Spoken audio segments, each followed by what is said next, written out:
Hello, I'm Menoth John. and I'd like to welcome you. First of all, let me take just a moment to thank you for allowing me back into your homes. If this is your first time with us, let me extend a personal invitation for you to drag out your miniatures and paint along with us each week. Let's go over to the canvas here and let's get started. I believe, every day's a good day when you paint. I believe, it'll bring a lot of good thoughts to your heart. I believe, every day's a good day when you paint. I believe, it'll bring a lot of good thoughts to your heart. Let's build a happy little cloud. Let's build some happy little trees. There are no limits here. You start out by believing here. You can almost paint with anything. All you have to do is practice. Yeah, folks, it is Sunday night, and it is time for everyone's favorite little trip down into Inebriation Avenue, painting with Menoth John. It's Sunday. John, I'm going to bring you on right away. This is the co-host with the host. You know him as Mr. John Spencer. How you doing, John? I'm doing good. How are you doing? I am a little low energy right now.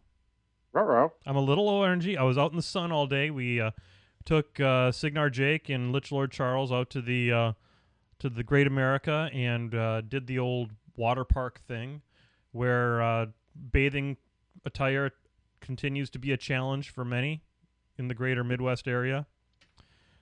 You know, folks, this is I have to talk to the Brushheads here.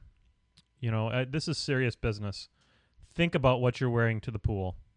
Just be better than most of society. Consider it. I'm not going to give you any details. Just think. Think long and hard, and then go to the water park. The water park's awesome. And wear a shirt. Oh, for God's sakes, wear a shirt.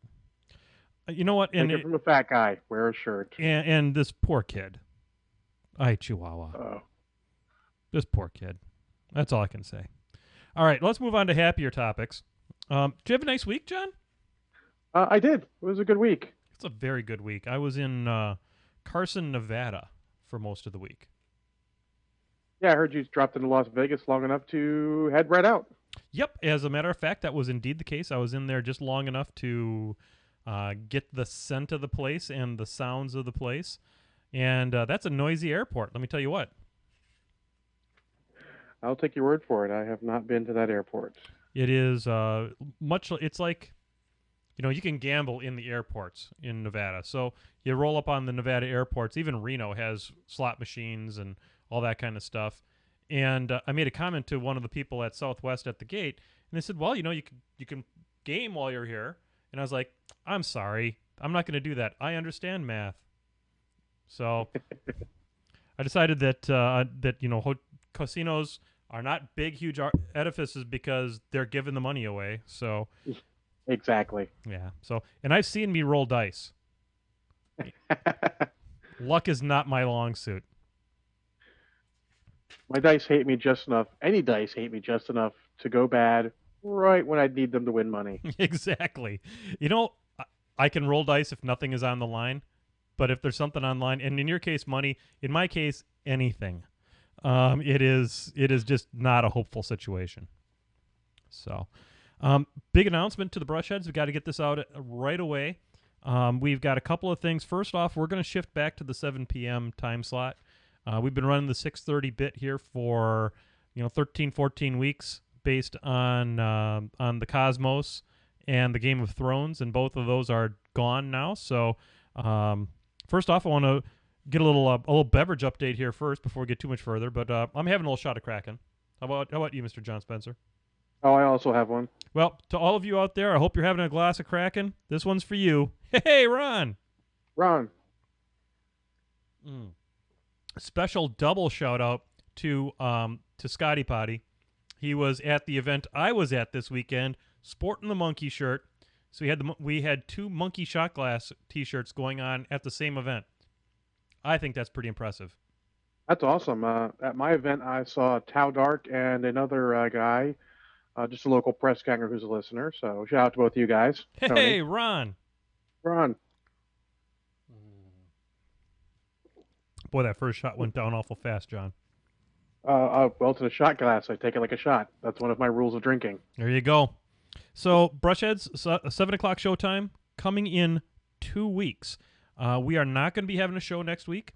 That is the 4th of July weekend, and my boys and I are headed up to northern Wisconsin and up to my brother's place and hang out with my brother and his family and my sister and her family, play a bunch of board games, water ski, inner tube, get mosquito bit, you know, Summer fun. gnats and ticks and whatnot. So there'll be no show next week, but we'll be back on 7/13, which is unfortunately for you, Mr. John Spencer.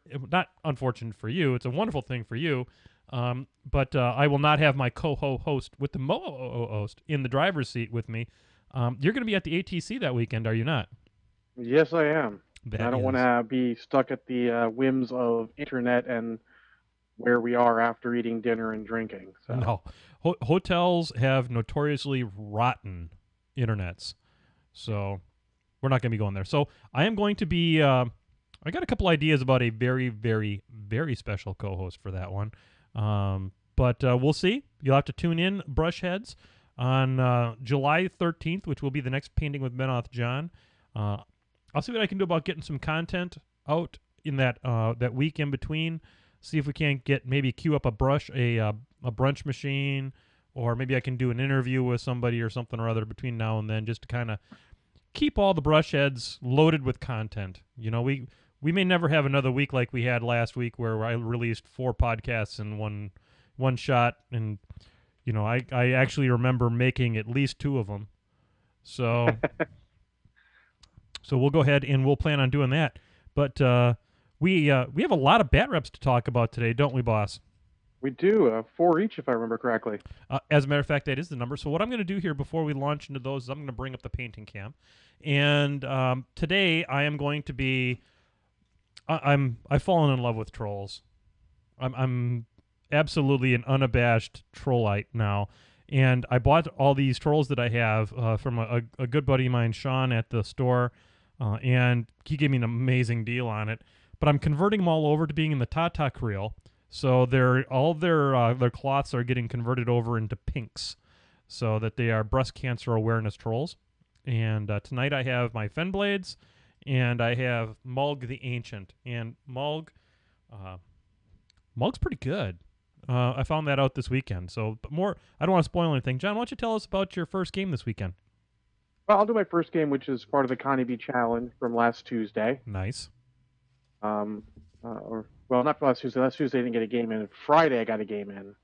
Last Tuesday, Bania unducked me, so I downloaded a duck call app for my iPod so I can call him out whenever he started ducking me again. Quack. Yeah, some excuse, tired, didn't bring army, something like that. I forget. Wow, that's some weak sauce. I expect better from him. Yeah. So Friday I got off work early. We had a meeting.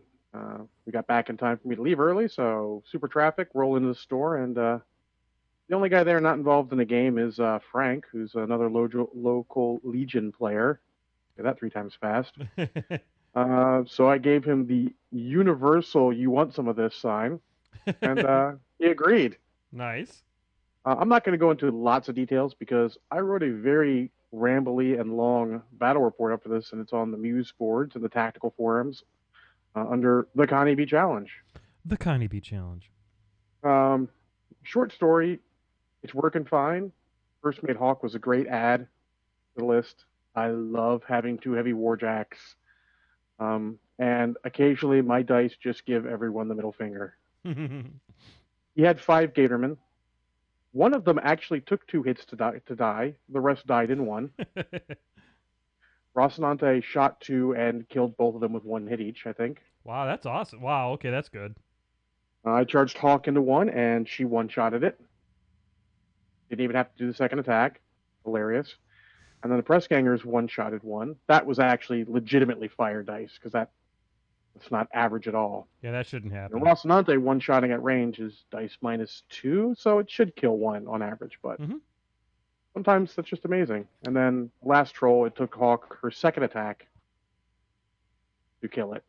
This is after one of them hitting her with his reach weapon and rolling snake eyes for damage, so she lived. Just There you Snake go. Eyes happens. Yeah, absolutely. Um, it would have been an absolute like steamrollering of him had Eris hit the Hex Hunters and stripped Ashen Veil from them because he was playing Bethane and Belphegor. Yep. So she missed. It happens. Oh my The God. Pressgangers charged in and did precisely nothing. They hit and killed like one or two of them, Yep. and he had tough on him from the Witchdock Croc, so he like toughed both of them. But luckily, the Steelheads behind them came in and pokey death from behind. Mm-hmm. Popped my feet, and towards the end, I'd put. Whoa.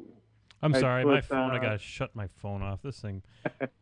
I'd put Dirge of Mists on the Pressgangers, so the Hex Hunters needed like sevens to hit, and then at the point he was attacking, he'd killed a bunch more, so he needed tens to kill or 11s to kill because they were armor 20. So that worked pretty well. Sounds like it. Now, Needless to say, that one went over pretty quick because I won on scenario because I just out attritioned him. Feels like it's got the right number of dudes to heavy jacks. I mean, Rocinante just sat back and fired his gun all game. Gallant just came up and like poked some dudes, was never really in a threat. And the Nis Hunters, the 5 of them remaining at the point, had a round of absolute fire dice, making every beast hate the fact that they exist. I mean, I had shot Belphegor with like a shot with like a POW 17 CRA and did solid damage. I rolled like 8 or something like that for damage. It was pretty good damage. oh yeah, And then two of them killed him outright with their hits. I love it The when other two- Belphegor dies. Yeah. And the other two had hit an Angelius. Both hit the Angelius, already impressive. Oh, no doubt And both about it. rolled pretty solid for damage, leaving it with like so few boxes. It's silly. And Slinny is like, oh, a Scythian across a wall? Whatevs. Bam, I'll whack you in the face too. Very nice. So it was a good game. What was your you went to a tournament, didn't you, John? I did go to a tournament. I decided that somehow it would be a great idea to drive 2.5 hours to go play in a 35-point event. That sounds like fun. Well, I mean, it's a new community that's kind of getting started in a place called Reedsburg, Wisconsin. It's a place that is not too far from a resort community known as the Wisconsin Dells, which is not too terribly far from Madison. So this is a community that Brian Geezy, Carnage for You, is kind of fostering and trying to get going and stuff like that. And he's doing a great job with it. They have a beautiful little game store called Vanguard Games. They have an amazing board game selection. They've got a great miniature selection between GW and Privateer and Dust, and they carry a lot of games. Heavy Gear for for a town the size of Reedsburg, which is very small. The amount of selection and the quality of the selection was just absolutely top notch. So he had advertised out to some of the folks that play quite a bit in the area that he was starting this community up, and so a lot of us came up there. Major Tusk was there, Nate Hoffman, Ridufan, Jordan Knock from Chicago came up, and it was a great little 35-point event. And Brian had kind of gotten out to some of us that are more experienced. We've got a lot of newer players here. If you could not bring your A game, that would be just sensational. So I said, cool, I'll do that. I don't have an A game, so I can pretty much bring whatever I bloody well please. And but I've been toying on it. For those of you who listen to my voice, if you subscribe to me on or follow me, I should say, on Twitch.tv, you're familiar with Brunch Machine with Menoth John. I've been playing recently some trolls that I happened into, and I'm very fond of the trolls. So Zach, who is my normal opponent in the Brunch Machine soirees, he and I dojoed up some quick troll lists, and I went up there to compete in an event. And in my first round, I was fortunate enough to get paired up against one of the Brushheads. I got paired up against Scotty Potty, and Scotty plays him some beautifully painted Khador, and he put down a little bit of Irisk 1 against me. Well, I saw on his list he had Irisk 1, and he had, can't remember who else he had, but I saw Irisk, and I said, oh, That's awesome. Inhospitable ground. And I did not have a fell caller in either one of my lists. Oh, But I did have fen blades with a UA. ah, At 35 points, you get pretty limited as to what you can fit in the list. So while I didn't have any fell callers, I did have a list with Calandra. I had a full unit of Tuffalos. I had Horthol. I had a full unit of fen blades with the UA, and I had a swamp, a pyre, and a storm troll. So that was my list, and that's what I dropped on them. And it was a really fun match. There was these two giant forests because it's Brian Geezy putting out the damn terrain. So there's water, there's trees everywhere. There's these two forests that were kind of funneling all the action. But what it gave me the opportunity to do is kind of pick my matchup as far as when I wanted the fen blades to go in, because with having no quarter, I could put them into the woods, and then when the time felt right, I could pretty much alpha strike on my own terms. So got those guys in there, and Horthol charged into the Winter Guard. I shot the Winter Guard before Horthol went in. I shot the Winter Guard with the Storm Troll, and I shot him with the Pyre Troll, and I shot him with the Swamp Troll, and I'm eating Winter Guard left and right, and starting them on fire and burning them to death, and it was glorious.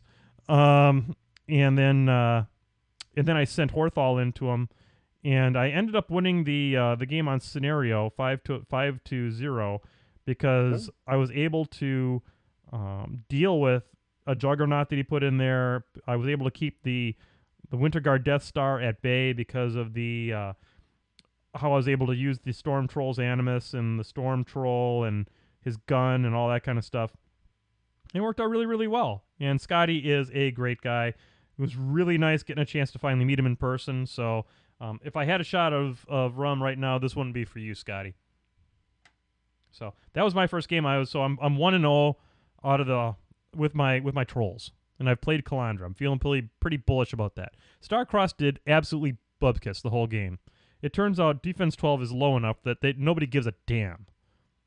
it does help a little bit with those skews. I mean, the games where it helps, your opponent's going to rage quit, and some games just not going to help. But I need to make a list with more high defensive kind of things in it. Scouts and Mishunters or Gators. Yep. Oh, okay. That can really skew that. But in retrospect, that list would have strictly been better with Borka at the helm. But we'll get to that. We'll get to that later. How about your second game, pal? Well, my second game is actually the first game of our team tournament. Okay. One of the local stores, not my actual local store, but Titan Games is a little northwest of us. Was holding a team tournament, so we signed up. One of our normal team shooting blanks members was not available, so we had to get a fill-in. So we got a local Kador player, John Connor, not the one hunted by the Terminator, a different one. Are you sure? To jump in, yeah. And we just signed up with our standard fallback name, which is Drop Zone Dropout. And we rolled up there. Traffic was light, awesome. Got there, and my first game was, I don't remember the team name we played against, but I played against a local there named Ed, who I'd played at Drop Zone before. He was playing Signar. He had Nemo 2 and Cray, both lists with a crap ton of jacks. I saw, hey, he's got Cray, can't be knocked down. I won't bring the Earthbreaker kill list, I'll bring Mad Hammer. Yeah, that's a good move. Which seems counterintuitive because the Earthbreaker kills jacks like its job. Because it is. More on that later. Yeah. And but I brought Mad Hammer anyways. Mm-hmm. He had 2 Centurions, 2 Hunters, a Minuteman, Journeyman, Lanissa, Rangers, Black 13th, Gorman. The Rangers didn't do a darn thing except get shot by gun mages. Black 13th didn't do a damn thing except get exploded by Durgan. Gorman threw 1 acid bomb killing my Lanissa before he got exploded. Lanissa actually did decent work, a couple good shots. His biggest problem, though, was that he advanced his 2 Centurions, one with the extra speed and one with Arcane Shield, up with a Minuteman behind them in what I like to call AoE 4 formation. Meaning that I shoot one of them, You get and all they of them. all get to fly. Yep. And that's what the mule did. And fly. And they flew. Your mule throws more crits than anything should. Not all the time. Spoiler alert. But we did that. So I'm getting some good work on the middle flag. Mm-hmm. Its incursion, and the one that neither of us really went heavy on was too bad. His 200s had done the business to Brine, but didn't kill him. I was able to heal his mind and send him into one of them, though he ended up just a hair out of my control area. Yep. That's okay. He hit the first attack anyways, needing an 8. He just rolled it, did a ton of damage. Second, first fist, he just rolled the 8. Why not? Do a ton of damage. Last attack misses. Happens. Oh yeah. We go to his turn, and he's like, "Oh, my hunter's gonna walk out." I'm like, "Yeah, you got like parry unless you lose your movement or something like that," which is how my memory goes. I don't know if that's actually the rule. I think I was thinking about the Minuteman.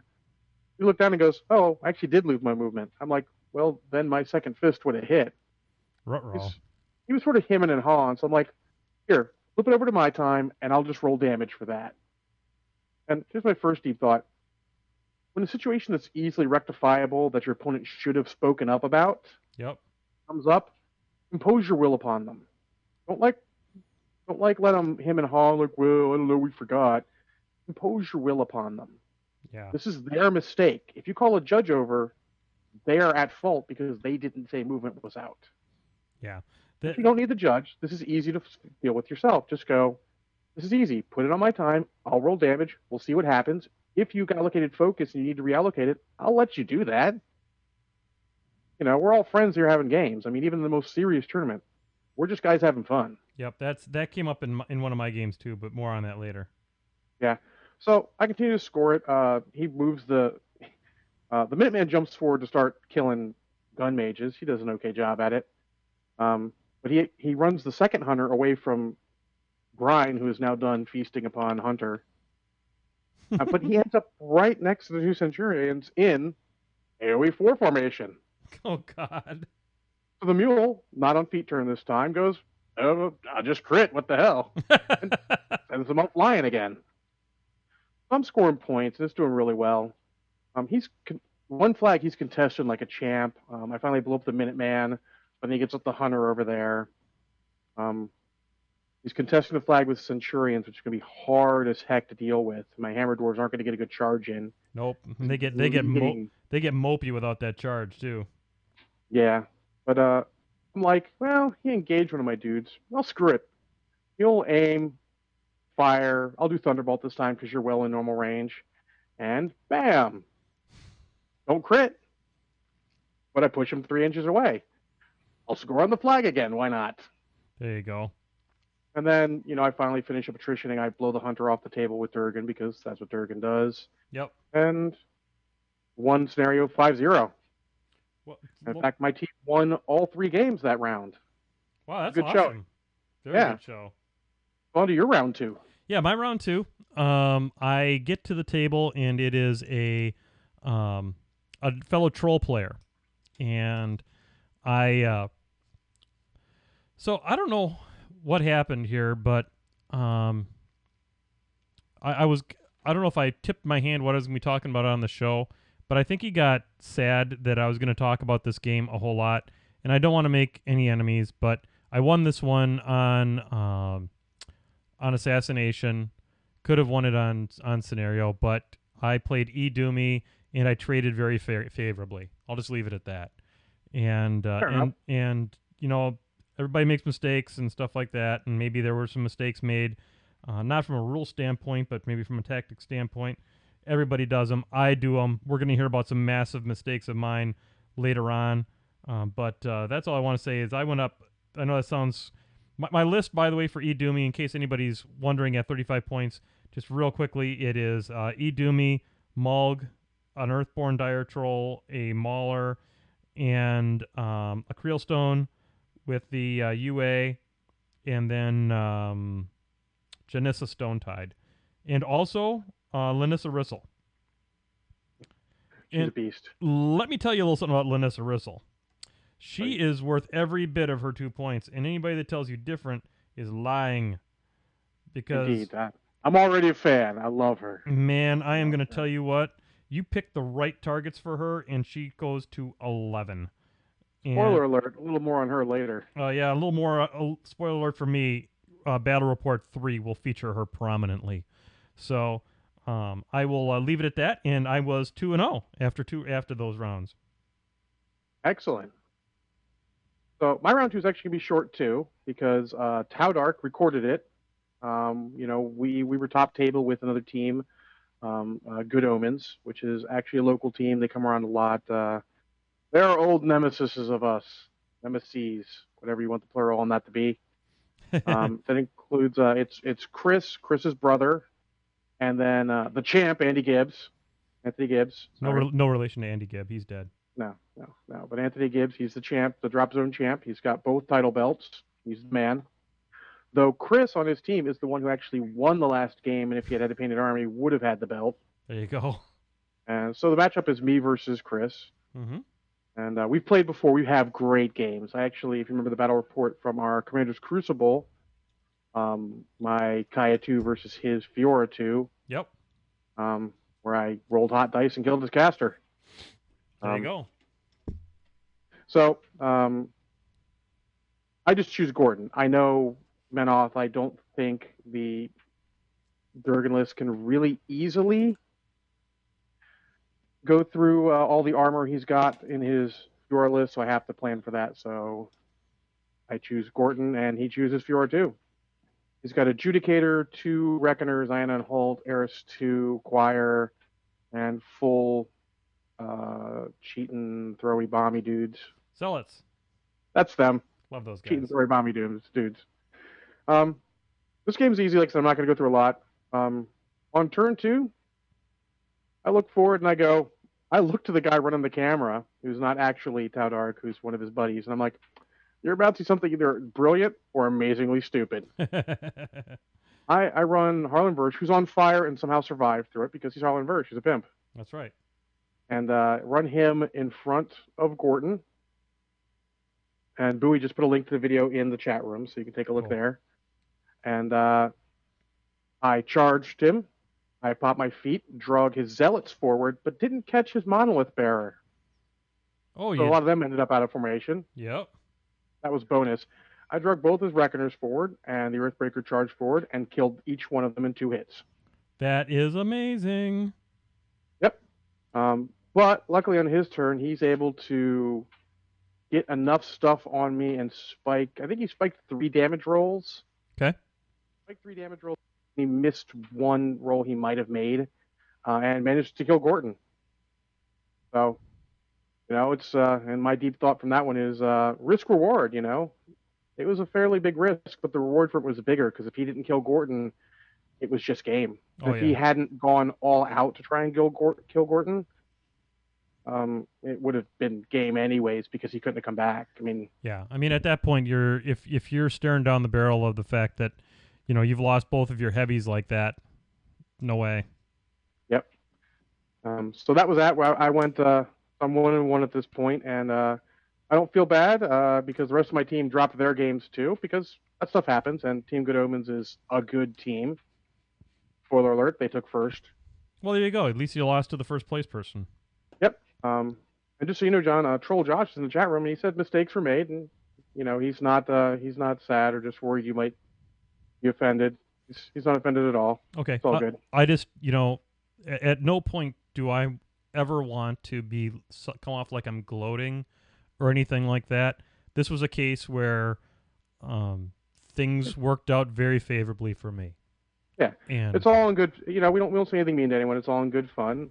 Heck, Mike Purier was so inspired by me calling him out last episode. He went and won the Iron Gauntlet at Texas Games Con. Absolutely, Painting with Menoth John will take credit for his win. 100%. I don't think there's anything wrong with that. By the way, I haven't. I've never really sat and talked with Mike Purier a whole lot. He seems like a very serious individual when he's at the gaming table, and I guess maybe I didn't understand, at least initially, that serious manner that he has. but I've gotten to converse with him maybe a little bit more because of the ask Menoth John about Protectorate thread that's on the big boards, and he has because of that thread. Okay, let's talk about how that thread started just very briefly. I started that thread as a parody of the JVM thread. And so I answer nonsensical questions about Protectorate in it. And but it's what I was hoping would happen is that somebody legitimate would step up to the plate and offer some real advice, because I don't think Protectorate has a voice like a JVM. At least it didn't until that point. And then other Mike, which is Mike Per Year, started his thread, and it has been everything I've hoped it would be. He's super knowledgeable. He's I think without question the best Protectorate player in the nation right now, and he and I have gone back and forth, and I think we've developed a little bit of mutual respect for each other, and that's awesome. So I look forward to seeing Mike the next time I'm at a convention and getting to know him a little bit better, because everybody I know that knows him thinks very highly of him. So it's shout out to Mike Per Year, and congratulations on winning down there in Tejas. So. Anyway, so third round, we are. I'm now up against a circle competitor, and I look at the drops, and he has Kruger 1, and he has, God, who was his other the drop I faced? He was against Kaya 1, and I'm looking at the matchup, and there's just no possible way I can field my Calandra list against Kruger 1, because Kruger 1 will put out the pie plates of doom, and then all of a sudden all my fin blades will just simply evaporate. And even underneath the Creel Stone, they're only going to be 15s. So that's not how they're not in the Creel Stone. That's not what I'm doing with them. So POW 10 should kill all of them. Should bust armor 15 all the time. Mm-hmm. Spoiler alert, doesn't always happen. Yep. Well, and I knew that I knew that was a dead drop. So I dropped the Edoomy list with Mulg and the Earthborn, and he and with Lanissa. And so what I've been doing, what it was successful the last time I played this list, was I brought Lanissa over into the woods, so she got Prowl. And I sit her up in a position where I can start to dictate where, because she's speedy, and I can go out, get the hunter's mark, and then I can decide what matchups I want my dire trolls to go after. And he goes, "Do you have anybody with reach?" And I said, "Mulg." And Mulg is the only thing that's got reach, and he was actually behind my Earthborn and my Mauler. And he goes ahead and he puts everything out there, and he's got his little wold shrimps, and he's got 2 units of wold shrimps, and he's got Getrix and a Stalker and a Gorax. That's his beast loadout. And he positions Getrix about 3/4 of an inch behind a shifting stone. So I say, well, isn't that interesting? So what I do is I have Lanissa Rissel come up, and I say, and I hunter's mark the shifting stone. And he goes, huh? And so and then I have Doomy walk up and pop his feet for +3 speed, and I hand out the Mauler's Animus on to everybody, and I send in the Earthborn into the shifting stone. And Doomy's got this little thing called Goad. And he went, "Oh no." And then I proceeded to eat Getrix. And so he saw me do that, and that made him sad. And then I went ahead and I had Lanissa's was hanging out in the breeze at this point, but I had to get Getrix off the table because he's just too much work. And oh, by the way, that took out one of his shifting stones, so double teleport was back off the table. And so I got there, and I was able to. I had Mulg come over and smack the Gorax to death, and then I had Wild Aggression up on the Earthborn, and I ended up eventually during the turn that I ended up winning the game, I had Mulg. It was on that turn he killed the Gorax, the Earthborn. I had positioned him after the goad so that I had his base turned so that he could have line of sight back towards the other flag, and I proceeded to. I had the Mauler who was over there now too. I set the Mauler in to go eat up a bunch of wold shrimp, and had the Mauler frenzy into the leader of the wold shrimp just to get it out there, and he passed. He passed his threshold check, so he had 4 fury on him, and moved him out of the way. Sent the Earthborn into the stalker, munched him up in a couple of hits, and then goaded into Kaya and one-shotted her. So, yay me! I'm 3-0. She's kind of squishy. Yeah, she without any transfers, she was dead on arrival, and and it's a wild aggression Earthborn. He wasn't gonna miss. No, not easily. So that was I'm 3-0, and I'm looking at myself and I'm going, who is this guy? I mean, this is literally like the 5th game I've played with trolls. I mean, it's like, is this what trolls is like? So, so I'm having a good time. What about your third game? Our third game, we pair up against Team Scrubs. Okay, were they like medical professionals? No. There were a lot of funny names for this one. Everyone was trying to out funny each other. Okay, like Menoth John and his nuts at TempleCon. Sort of like that, just not necessarily as witty. We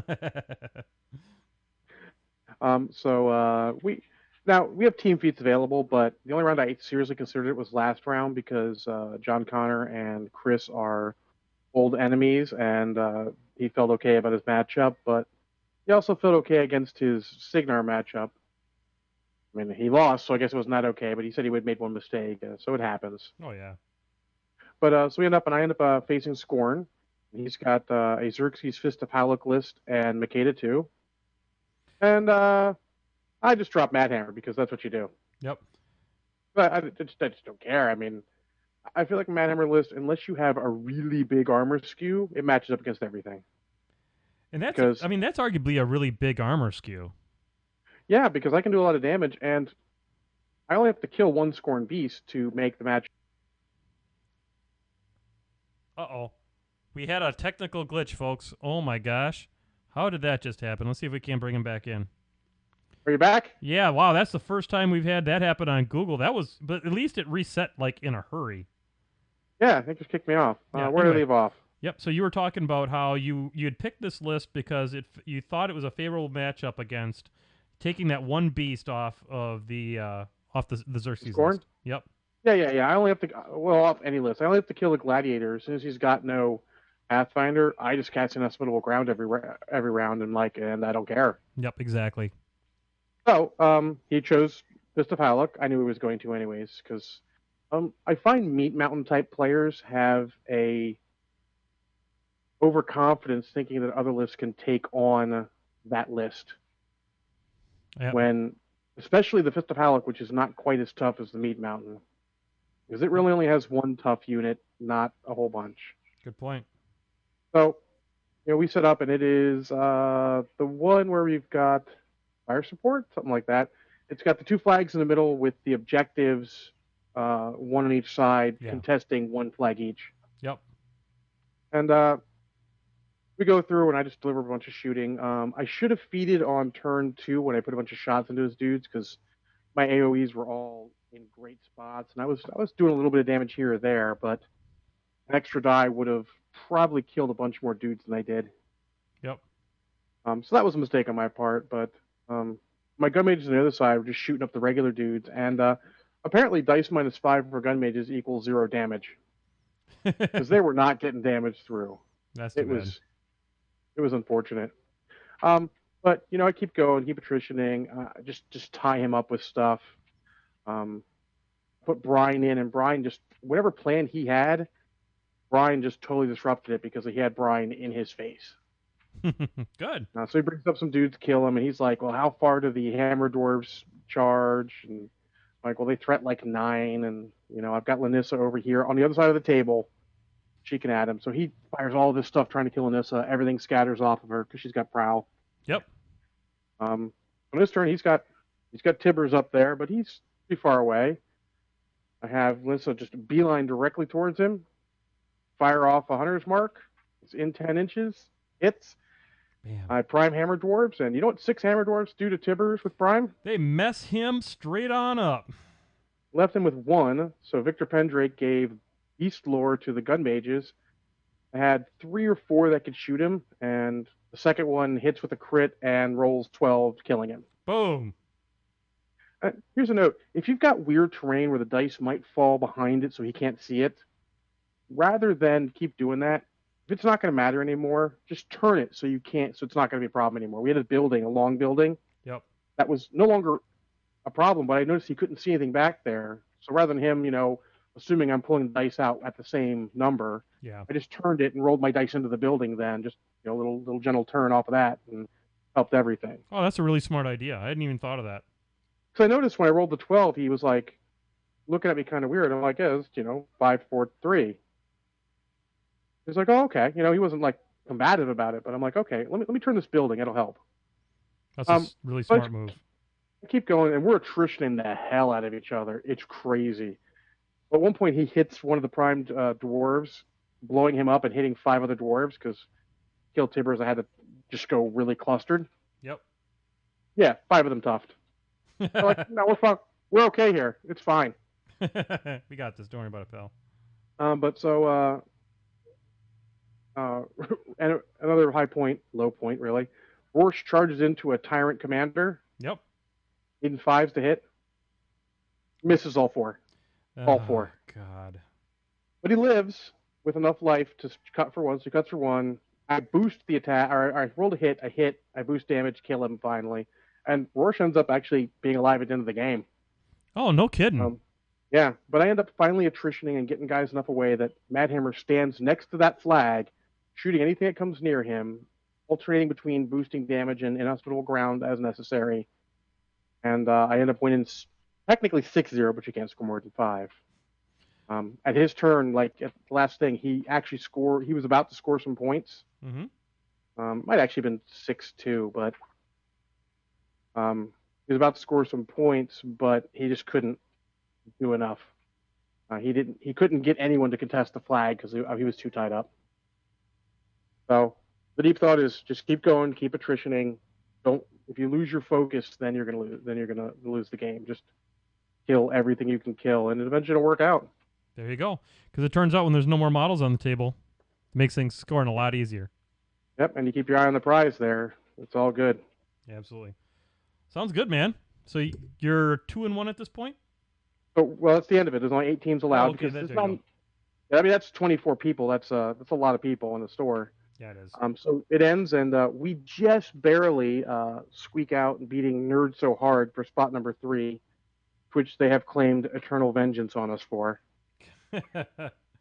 I'm serious. On our group, on our email group, they have claimed they will have their vengeance, and I have been taunting them since the next team tournament that we're running. I have to run, so I can't play. So I can stir up all the trouble. That's great. Well, fourth round. Yep, your fourth round. I'm at because of the way they had capped it at 4 rounds. They wanted to make sure that people, especially the new people, didn't get burned out on a super long tournament, right their first one out. So they capped it at 4 rounds, and I went ahead and I'd already taken a pair down. My strength of schedule at this point, by the way, is blowing rear. Seriously, I mean, I've got terrible strength of schedule, so I end up I'd already done the pair down once, so I didn't get the pair down in the ending, but I did get Nathan Hoffman. Ruh-roh. And Nathan's running the piggies, so he's got Carver and he's got Sturm and Drang. And I had never seen Sturm and Drang on the table. And, we're chatting a little bit before the game, and he's talking about, what a terrible, he was talking about Quagmire and what that would do to my E-Doomy list. And I was glad he kind of talked about that because I really didn't understand what Quagmire was until after he said it. and then I suddenly realized that that was an auto lose. So I decided to drop Kalandra again, and this was a much better. It's a much better list against his. Uh, he's got 2 units of Slaughterhousers. He's got a unit of Brigands. He's got his beast loadout is a Warhog and a Razor Boar. That's it. And so I go ahead and he played Carver and I played Kalandra, and it was a great game. It really was. We fought and fought and fought. My tough rolls all day were pretty non-existent. I got a few tough rolls in this game that helped kind of keep things at least a little bit interesting. But at the end of the day, I ended up my classic mistake that I always made when I was new to the game, which is I get my casters wee in the wrong place, too far forward, and Kalandra's got victim stats from hell. She's a 14/14.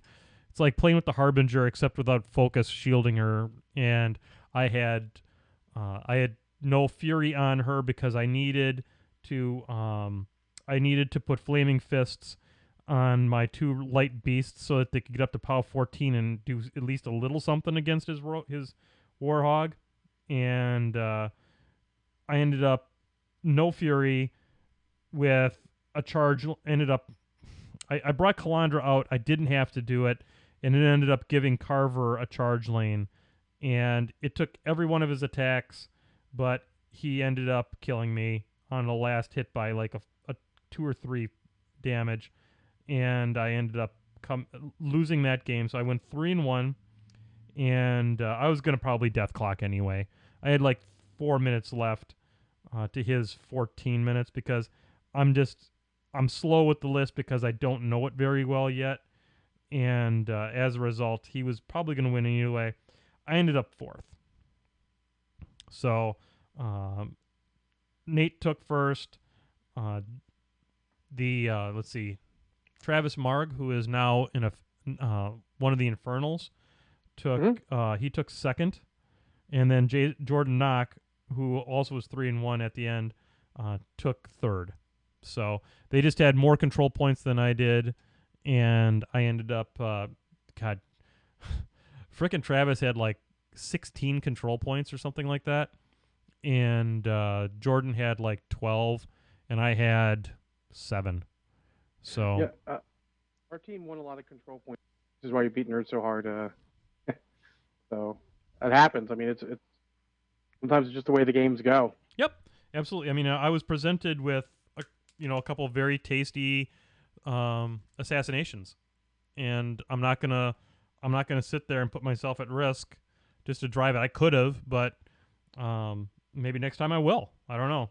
Yeah. So anyway, so there we go. That's our bat rips. I hope everybody's enjoyed it. We went a little long, like a lot long, but we'll. Brushheads, I would appreciate it if you give us some feedback either in the chat room or on the Facebook page. Do you like the bat reps that we do? Do you wish we did less of them or more of them, or is it like... Yeah, you want me to keep mine to deep thoughts? I mean, because I can do deep thoughts for each game. Yeah, I mean, we can do that. So we want to, we posted up on the Facebook page not that long ago that, we've been trying to bring more guests onto the show.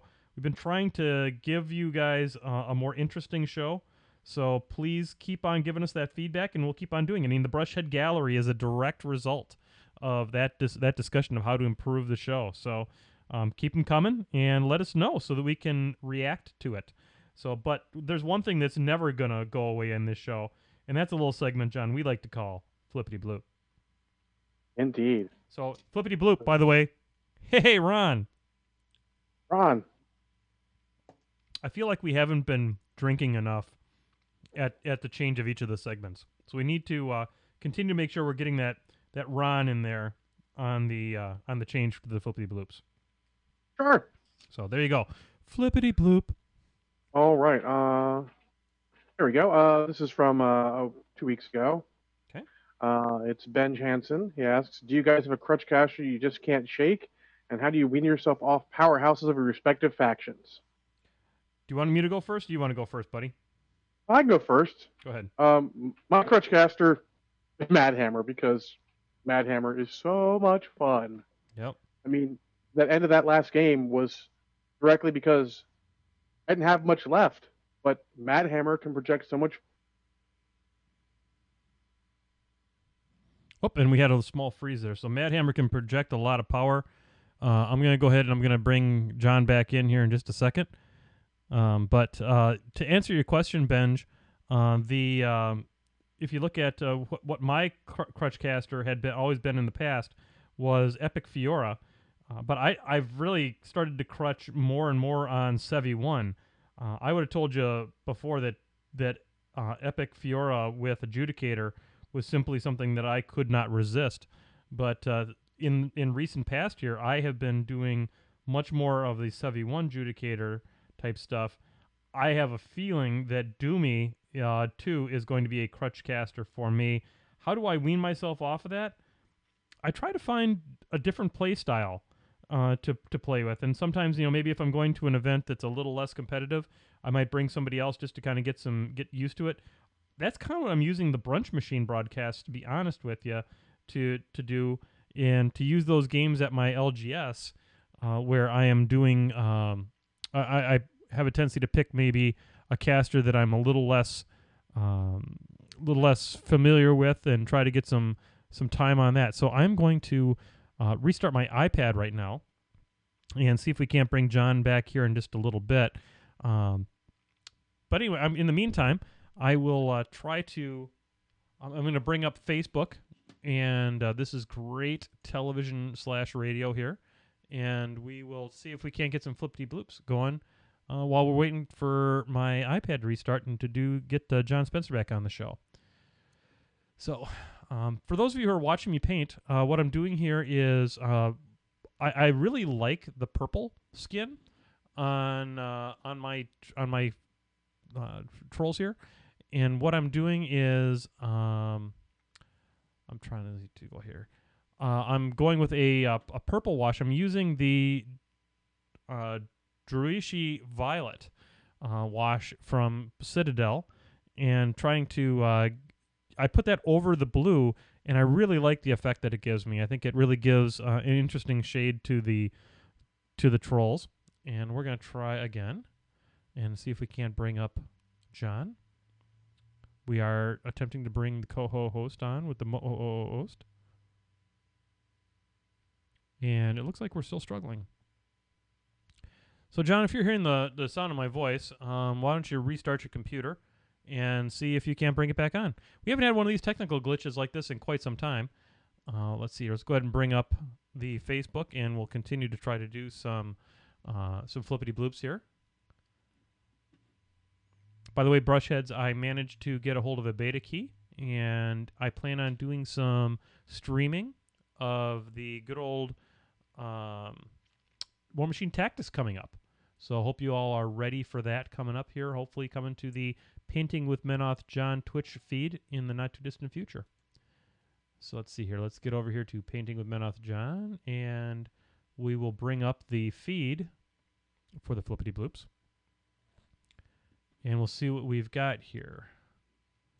All right, so we got a lot of them, actually. My computer is struggling with all of these technologies. So first one here we got here from Danny Goodner.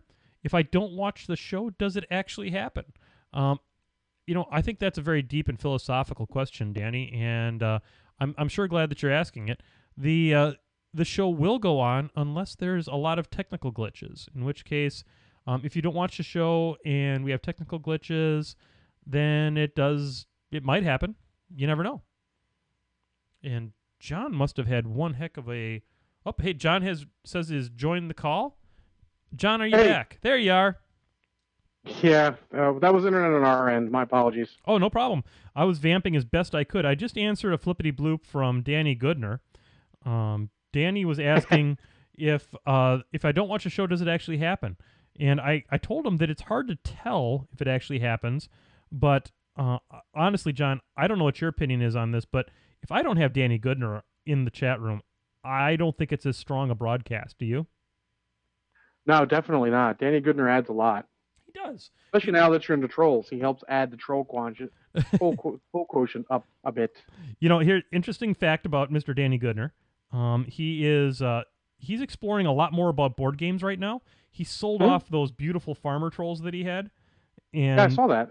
he got a bunch of really amazing board games out of it, including Cool.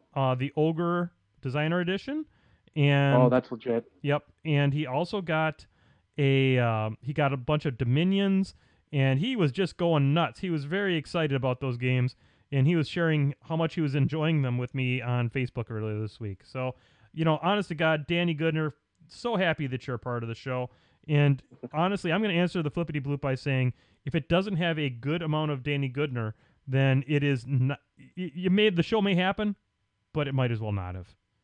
What do you think, John? I agree 100%. Danny is Danny's a great guy. I mean, he has the Yeah. reputation of being a huge troll and all that kind of stuff, but he is just a sweetheart of a fella, and we love him Well here on. deserved, but he's a good troll, not Oh a bad God, no, troll. yeah, he's only of the best kind. So flippity bloop. Did you finish that one from Ben Jansen? I don't know how much of mine you got. I was sort of talking to myself for a couple minutes. Um, Remind me what was Ben's again? Oh, It was Crutchcaster and how do you wean yourself off your powerhouses of your respective factions. I talked a little bit about my love of the Fiora 2, and Gotcha. how I actually started to crutch more on Sevi 1 in recent days. But I told what I said was, if you're trying to get away from a crutch caster, utilize those more casual games at your LGS to explore different casters and what they bring to the party. Gotcha. How much of my Mad Hammer gushing went through? Um, we heard that you love him more than life itself, but Close enough. we didn't hear anything about how you would get away from him. Just kind of be a challenge is one way, but just play other fun casters. Just try other casters. There you go. Oh, And don't be so hung up on necessarily winning in the early yeah, days as exploring different aspects of that caster to see what pluses them up. exactly. Flippity blue. All right. Well, here's one for you specifically. Oh snap. It's from Sergeant Easton. He goes, he asks when were you living in Buffalo, and when can we get you back here? They said they need some star power for when they play Canada. That would actually be a hell of a lot of fun because G'day Bloke lives right across the river there in Hamilton. And I got to know a lot of the locals in Hamilton because I was not playing War Machine when I was living in Buffalo. I lived in Buffalo from 97 to 2001, and I didn't pick up the game until 2008. So, But yeah, you, in fact, most of those years you couldn't have picked up the game. yeah, exactly.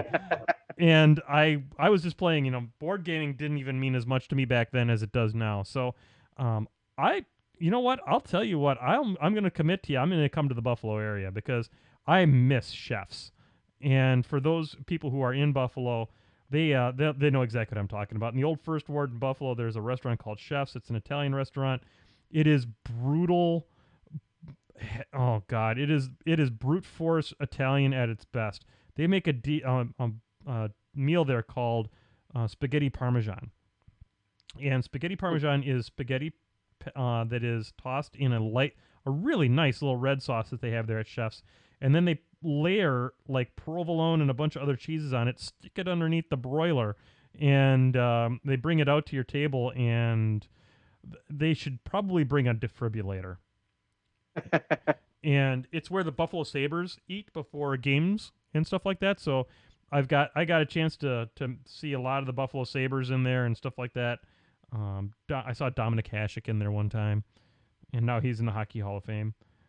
So it was that was back that dates me right there too. Dominic Hasek playing for the Sabres. So yeah, I would love to come there, and I'd be happy to represent Buffalo versus those darn Canucks. Did you hear that, Owen? Did you hear that, Owen? I'd be happy to go up against them Canucks. Last time I played Owen, Uh-oh. last time I played Calling out, against Owen, call, he beat me to a bloody pulp. calling out the cooler. Yeah, I love the cooler. He's so good. He's so awesome. I'm such a fanboy of the cooler. I don't even know where to start. So, yeah, that'd be great. Flippity bloop. All right. Well, here's one for me from last time also. Tin Can Sniper asked me, what's a good way to play a three-list event with some Osram, Durgan, Gorton? Go for it. Who gets Thor and Dougal? Um, Whoever gets Thor and Dougal is the one who gets the Earthbreaker, and the other lists don't take an Earthbreaker. It's not bad, but without Thor, it's not amazing. Yeah. And I feel that I feel you can run any of them. I would probably it depends on what you want to do. With the Durgan, not necessarily Kraken armor greatest, Ostrom the same. I would probably run Gorton with the Earthbreaker and run Thor and Dougal. So he's got the. Well, I'd give him Thor and I'd give Dougal to Durgan because Dougal turns Mad Hammer on. And Ostrom, I would just do like a Gun Bunny spam with solid amount of troops behind him. Maybe even run him in Searforge. Well, that's So interesting. I could see him playing in the Sear Forge. I was a little bit concerned when you were talking about the Earthbreaker outside of Osram, just because Snipe turns the Earthbreaker on so hard. But I'm not going to doubt you when it comes to the Mercs. Menoth John it accedes does, to but his co-host.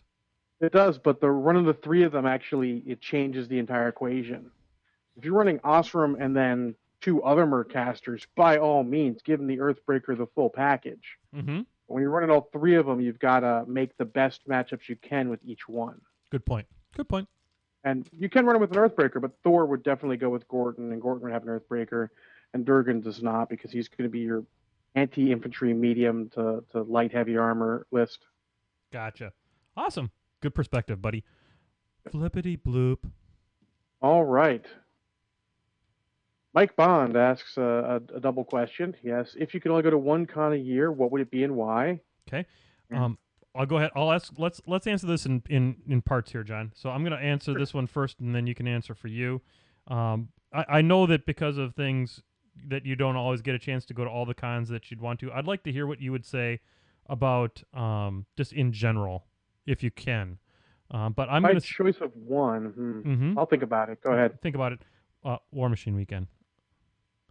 Yeah. War Machine Weekend for me is the epitome of the community coming together to play this game. Now, there are, God, you can say what you want about Lock and Load, and Lock and Load is trying to be the War Machine because let's face it, it's the company's show. But I think that Carl Morgan just does such a good job at War Machine Weekend. And so many of my friends come to War Machine Weekend that, to me, although Lock and Load is getting that really high percentage of people, of my friends that end up going there, because, and you'll notice that I'm stressing where my friends go. Yeah. Because to me, a convention is all about seeing my peeps and hanging out and having fun. Not necessarily. I mean, the games are super awesome and great, but I'm there to party up with my buddies. But the tipping point for me is that no matter where Carl puts that thing in the greater St. Louis area, it's cheaper than Seattle. And it's and it ain't even Seattle anymore. It's Bellevue. And the location that Plum pulled together, I didn't go this year, but by all accounts it was a beautiful venue. It's still Bellevue. And it's going to be expensive, and it is still Bellevue. So did I mention it's Bellevue? So I would say if I'm going to go to some place that's not Seattle, because Seattle's beautiful and amazing, but I would say I would go with War Machine Weekend. What about you, John? It would be either War Machine Weekend or TempleCon. TempleCon's more likely for me to go to because it's closer, but I'd like to go War Machine Weekend, and it's really weird. The cherry on top of the deal, the one that flips it all on the edge is the Cluster Epipalooza sounded like it was a whole hoot, and I'd love to be in on that since apparently I'm a podcaster. Dude, Cluster Epipalooza was amazing. It sounded it, and I'm going to be upset that I'm going to miss it this year. I'm just not going to have the time or money to make it. No problem, buddy. I will hold the banner high for Painting with Menoth, John. But you need to be a part of that broadcast team sooner than later, buddy. Eventually I will. Next year I'm going to try and get the finances in better order and the time off in better order. I've got a car that has heat, so I shouldn't have to take extra days off during the winter. I need to think about possibly I need to think very strongly about bringing the broadcast rig with this time so that we can bring that to you live. Although part of what makes Cluster Epipalooza so amazing is that it gets released as 4 different podcasts. Yeah, it was awesome. Actually, one of the guys from Combat Phase, one of whom is still local, the other one used to be local. Now, actually, he's out your way. He's in Madison. Oh, Uh, um, they had a little recorder that they used at our first birthday event that was just little tiny, easy, just little short bursts of stuff. It was cool. That might nice. be interesting to look into. I was thinking about video. Oh, video! Holy crap! You're taking it to 11. I was thinking about streaming it so that we could have people watching all the nonsense going on in the room, and then be able to go back and listen to the individual podcasts where they may not be able to hear things quite so well on the video. They'll be able to hear what's actually going on the individual podcast. So I need to talk to Ridiafan about that, and Tusky and all those guys, and see what they want to do. But I think that would be super legit to do that. Absolutely. So I am, however, going to SmogCon. Tickets go on sale July 1st. I'll be getting my hotel on July 1st, and my that's like in a couple of days. It is. So I need to. Belinda Librarian and I are gonna make the trip across the ocean together, and we're gonna go to SmogCon. It's gonna be super awesome. So Sounds like it. I'll be a little jealous. Flippity Bloop. All right, his second part is why is everyone forsaken Origins? It used to be the premier gaming con, and he secretly thinks it's because it's in Columbus, Ohio, which is just too awesome for people to handle. Well, my sister lives in Columbus, Ohio, and I've been there a number of times. And while Columbus is pretty cool, mostly because of my sister, it's not that cool. And I wish I understood why Origins has fallen on its face. I really do. I actually know why.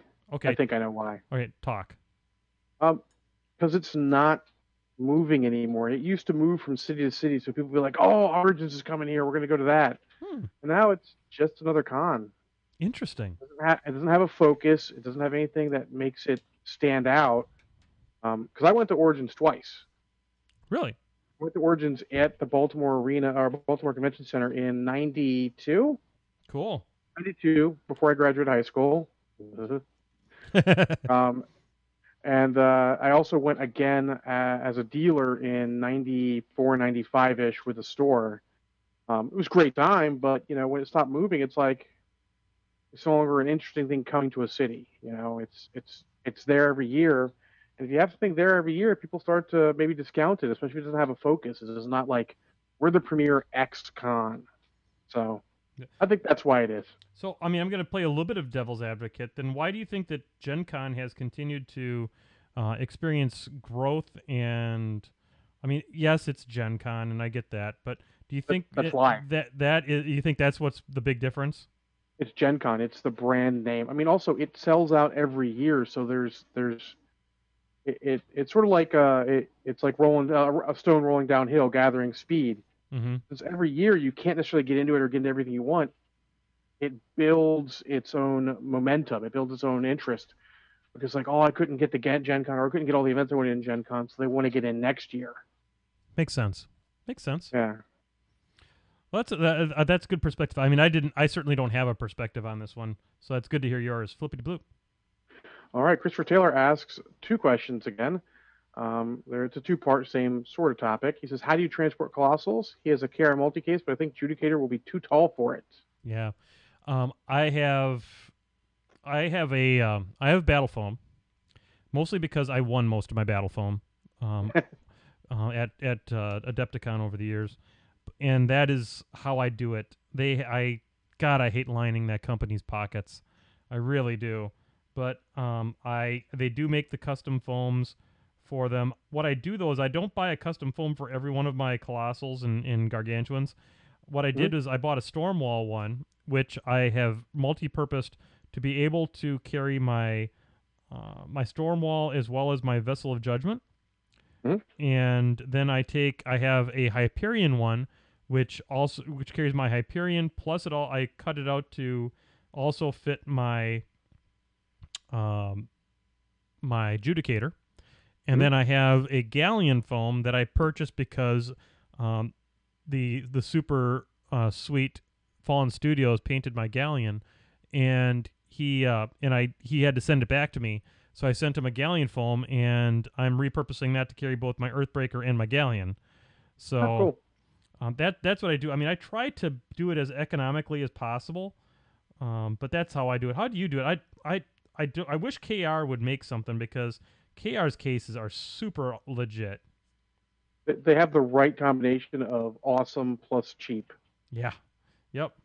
I like I mean, them. I hate giving Romeo money too, but the truth is he makes the best product. Yeah. And until KR comes up with some solution for something as tall as a colossal, I don't have a good answer for you. Well, my War Machine also I have a box, a paper box, Okay. and I just put extra small trays in there. I've got like some clamshell foam in the bottom. I put my giant dye bag. I'll take a picture of that eventually. It's pretty cool. Creekins made it. Occasional Brushhead Creekins made that, and I put a bunch of extra stuff in there. And I just put in the original box. I'll get a little foam or whatever. Put my colossal in that, and put that in the box. Mm-hmm. So pretty easy. I mean, you got arms. I've got a backpack with 2 GW cases when I'm bringing my entire Mercs. I have my paddle foam bag on my shoulder. And since it's a biker style backpack, the old GW one, it actually has the clip, so it'll hold that in place. And then I have my arms. I have my box, so I can carry it all easily. It's not too heavy, and I get wherever I need to go. I think that's a pretty good answer for that question. I mean, KR, come on, KR. Let's do it. Let's do this. Let's get an answer to this thing because we want to buy your stuff because it's not Romeo. And exactly. And Sable seems to not be able to pull their head out of their rear end. So figure it out. Come on, KR. Work with us here. Flippity Bloop. All right, I'm going to jump around a little bit now, just in case we decide to cut it short at any moment. Even though we're already going long, I assume we're going to go long. We're going to go a little long. Oh, sorry. His second half was: do you magnetize big models like heavy warjacks for easier transportation? Nope. I don't. I just pin them, and I'll try not to, if I can actually get by not gluing them in at the end. I will. Like my galleon arm, one arm has 2 pins in it, so that it'll fit in one spot and actually just stay there the entire time. If you want to see how to pin things really super awesome, I highly recommend Major Tusk's videos. Go to crippledsystem.com. He does he's the best pinner in my opinion I've ever seen. That guy. Yeah, he just did one on the Supplix too. Sure Pretty did. Good. And I've seen those models in person, and they are amazing. He does. If I had his kind of skills, I guess I would pin more, but I just don't because I don't have those kind of skills. So here, just so the Brushheads can see, this is kind of where I'm headed with these trolls. As you can see, I've repainted the sashes to be pink. I might leave this sash here red just for a little contrast, but that's where they're headed, and I'm really happy with how these things are turning out for like so very little effort. So Flippity Bloop. All right. The next one I'm going to do out of the chat room. Actually, he put it in Facebook too. So okay. Brian Culp, aka WSS Spook or WS Spook, goes, how does one get beyond early gamer burnout? His girlfriend keeps losing even though she is playing fairly strong games, and then getting frustrated about it. I'm sorry to hear that, Brian. His significant other plays is at the same game store that I play at. How do you get past it? Huh.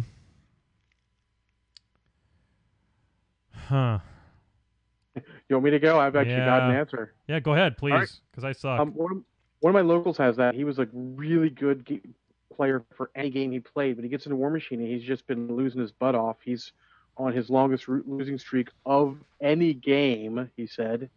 But the key is just take notes. He's been taking excessive notes and learning from every game. If you learn from every game, you'll get better. And try and make the goal not winning the game, but learning from the game. Eventually, you'll put it all together and you'll win some games, and then it'll be so much sweeter when you do. Yeah, use taking notes and asking questions. I think is an excellent suggestion. Have her take a look at Iron Grudge, and maybe Iron Grudge is good. And maybe take some notes as far as she can keep track of what her performance is with some of the different casters. And sometimes what you think is your strongest caster may not be your strongest caster. And the statistics will not lie to you. Yeah, and even if it's a faction strongest caster, if you don't like the caster or you don't get the caster, it won't perform for you. I mean, there are people who make quote unquote crappy casters like Thyra or Grail or whatever sing, and it's because they get them, they know what they can do, and they're comfortable with them, and that's all you need. Yep, I agree. And I think I was kind of a War Machine hipster for a long, long time and didn't want to try Sevi 1 because everybody was playing Sevi 1 and all this kind of stuff. And it took me forever to get to Harbinger. And I looking back, while there, as you said, John, there might be those cases where a caster is considered powerful and they don't make sense to you. Sometimes those casters that are considered powerful are indeed just that powerful. And maybe try to play some of the more famous lists and watch and listen to podcasts and do that kind of stuff. I mean, I listen to podcasts incessantly, Yeah, me too. and I pick up on things, and there are certain combos that maybe didn't come to my mind because that's the combo part of this game is not how my brain works. So picking up from different broadcasts about different powerful combinations is sometimes how I'm able to move forward a little bit. So I'd ask her to try to listen to some of those. Listen to Muson Minis, and for God's sakes, don't listen to anything I say. Or if you don't mind spending a little money and supporting a good cause, go subscribe to Chan Attack Dojo. They have a really good series, and you will learn something from every podcast. Yep, and turns out that they're legit players. Yeah. The Iron Gauntlet World Champion happens to be on that staff. So that is an excellent suggestion, John. So there you go. I hope that helps, Brian, and I hope that Celeste gets to hear that and gets to hear all about it. So flippity bloop. All right, we got a bunch of silly ones. Try and get through a couple of those quick. Cool Kurt asks, how many pieces is your Death Jack in? Exactly one, mother effer. It's right here. Take a look at that. One piece. It hasn't left this table. So it's easy for it to stay in one spot. I'll get to. I know I had the gauntlet thrown down at me by Mr. Will Pagani, but I have not had any interest in playing Crix since these cute little trolls came across my table. Yep. So yeah. Anyway, so it'll get played, but it's not going to leave this table till it's painted. I promise you that. And right now I'm painting pink on little trolls, and that makes me very happy. So it'll be a little while. Flippity bloop. All right, Mike Bond asks, spam or canned corned beef hash? God, those sound disgusting. Either way you cut it. I choose life. Choose life. Yeah, exactly. The drive to 175 will prevent me from either one of those options, so I'll say 0. Oh, update. How you doing? I went to my last weigh-in was 182.2. So continuing to the very slow march down. I don't care how slow it is. I'm still making progress, and that's all that matters. I am down to. Oh wow. That's all right. I turned off the mic so nobody had to hear that. Oh, I heard it. Yeah, I know, because of my awesome podcast rig here. All right. Well, I am down. I'll actually give an actual weight. I'm down to 299, so I've lost 26 pounds. Sweet! You broke into the twos. That's awesome, man. It's been a little while, so Yay! I'm feeling good. I was worried actually because after the tournament we had. I said it was ice cream time. Normally we just have one ice cream on a Saturday. Yep. Get a little treat. Yep. But occasional Brushhead Creekins was adamant after car traffic that she wanted to go to Coldstone Creamery. So we went to Coldstone Creamery, and mine may have been bigger than it should have been, but it worked out okay. Hey, you know what? That's fine. You need to give yourself a little bit of that every now and again. So good job. It was so good. Very proud of you, brother. Very proud. All right. Next one. Let's see. There we go. Marth Fright. What is the sound of Vlad 2 feeding? There. That's the sound of his feeding. I hate that guy. It is the sound of tears and models being removed from the table. Yeah, exactly. Sorry, Bowie. There you go. Flippity bloop. All right. From my boy Frank Thompson over in the UK currently. Is Scorn underpowered, or is it just a bit trickier to learn than average? I think that Scorn is an Order of Activation army which ratchets up its difficulty a little bit to start off with. And I think that there are certain scenarios within the 2014 pack that make it a more challenging faction than some of the others. I think that some excellent people are playing Scorn, and they're working their buns off, but it's not necessarily paying off for them. So I think that there is maybe the layout of the scenario pack might be giving it some problems. I know that I've sat down and talked with Jason Watt about this particular subject, and he would say that there are certain of the scenarios that are more difficult for Scorn than others, and nobody is trying harder to break through on Scorn than Trevor Christensen, and that guy has legit skills, and there's no reason why he shouldn't be doing really, really well. I think there might be something wrong with Scorn at this point.